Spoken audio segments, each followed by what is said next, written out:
All right, there you have it. Yet again, President Trump arriving at the UAE. AI is likely to be the focus of the president's trip while there. We can tell you that UAE leaders seek U.S. assistance to make their nation a global leader in artificial intelligence. As we have seen throughout the president's trip, once arriving, he is now meeting and greeting with a number of dignitaries.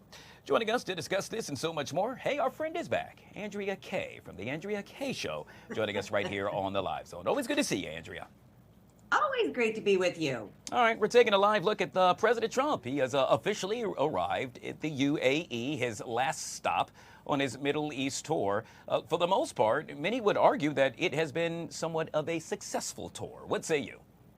I say it's been a very successful tour. I'm not sure if the UAE had a mobile McDonald's there for him or welcomed him with troops carrying American flags. But look, there's no other way to characterize this trip to the Middle East than him making MAGA deals that are going to bring trillions of dollars, thousands and thousands of jobs to the United States. And look, I understand, as somebody who's been concerned about the rise of Islamic terrorism around the world since 9/11, I understand that there are criticisms that are rightful to be made against Qatar and Saudi Arabia and these countries over there in terms of their treatment of women and ties to terrorism. But Trump was there on an economic mission, and it was a success. Yeah, a success for the UAE as well. Yet again, the president making an announcement that, well, they will team up with the U.S., with UAE rather, to make them the home of all artificial intelligence. Really interesting. That announcement made earlier today.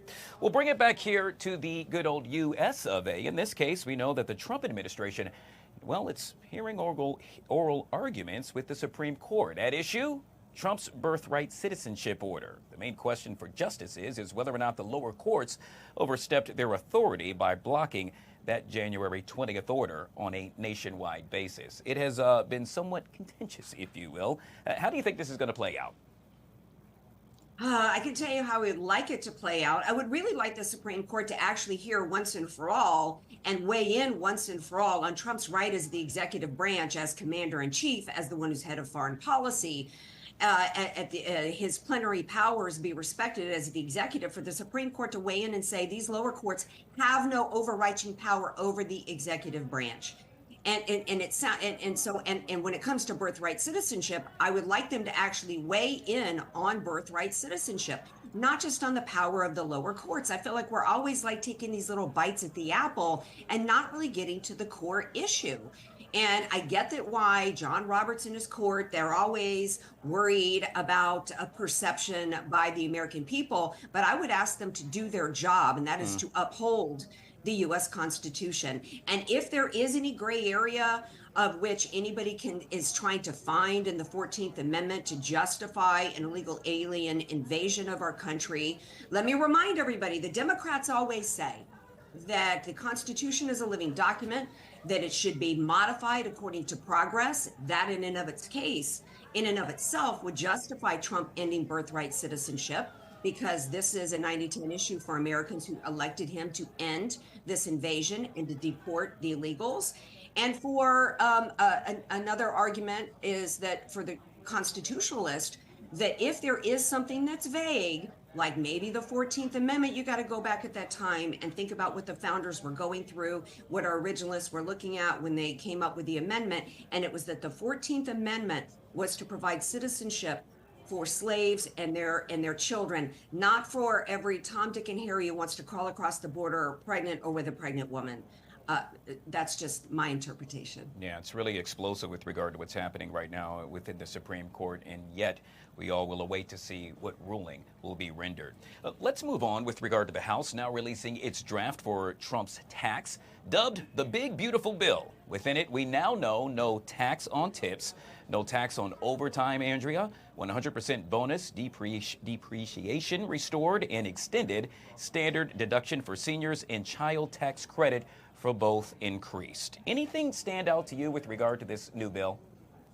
Yeah, well, just in what you mentioned right there, Guy, this to me is an abandonment by the Republican Party on one of Trump's key campaign issues, and that was no tax on Social Security for seniors. This bill is not beautiful enough for me, Guy. It's not beautiful at all for me, because one of the excuses for this Republican Party to not honor a campaign pledge to our seniors who are suffering so much economically in this country is that they're worried that these tax cuts leave us with, not enough revenue in terms of spending and the debt that we have of 36 to almost $37 trillion. But yet these same Republicans not wanting to honor this pledge to our seniors are digging their heels in to continue to fund at taxpayers' expense transgender surgeries, what the American people said they absolutely do not want. Republican Party, do your job and fulfill the wishes of the American people when it comes to economics. Yeah, yet again, it's all about the almighty dollar, and something that we will have to keep a very close eye on with regard to that bill. Let's move on to the war between Russia and Ukraine. We now know that neither world leader with regard to Vladimir Putin and Zelensky will actually attend a meeting in Turkey. This after Trump said he wasn't planning on going either. Now, Zelensky has said that he won't meet any Russian representative in Turkey outside of Putin. In essence, he said this is all phony. Are we going to see an end to this, Andrea?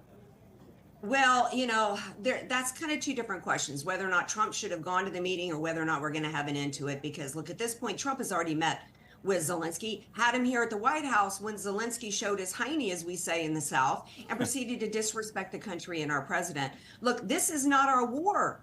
And for Trump should not go to this meeting. And I think what Trump should say at this point is, look, we're done. You're on your own. Zelensky's the one that has the most to lose. That's not being Putin's puppet. This is not our war, and we have to put America first. And the second that he says to him, we're out, you've got until Friday such and such time, Zelensky, to come to the table, or we're out. Then we need to leave if he doesn't come to the table.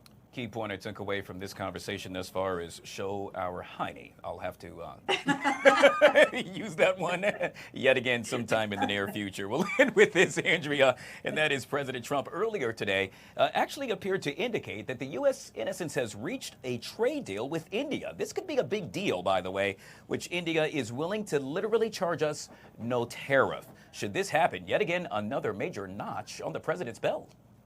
Absolutely. Look, Marco Rubio had already announced that a framework had been reached with India on a trade deal. And I think but for what was going on with Pakistan and looking like maybe a war, we would have even had this sooner. And then now we've got the UK deal. We've got this deal coming. We've had the movement with China. I think what we're going to see, Guy, is a domino effect of a lot more great trade deals coming. And these are major wins, and even though the stock market is not the economy, we see that being reflected in a good movement in the market. Yeah, no matter what side of the aisle you happen to sit on, we all want the economy to do well. I think we can all agree with that. Andrea Kaye, good to see you. Of course, folks that want to get a chance to check you out, how would one go about to do so, Andrea? Just go to AndreaKayeShow.com, AndreaKayeShow.com. Thanks for having me, Guy. Always fun. All right.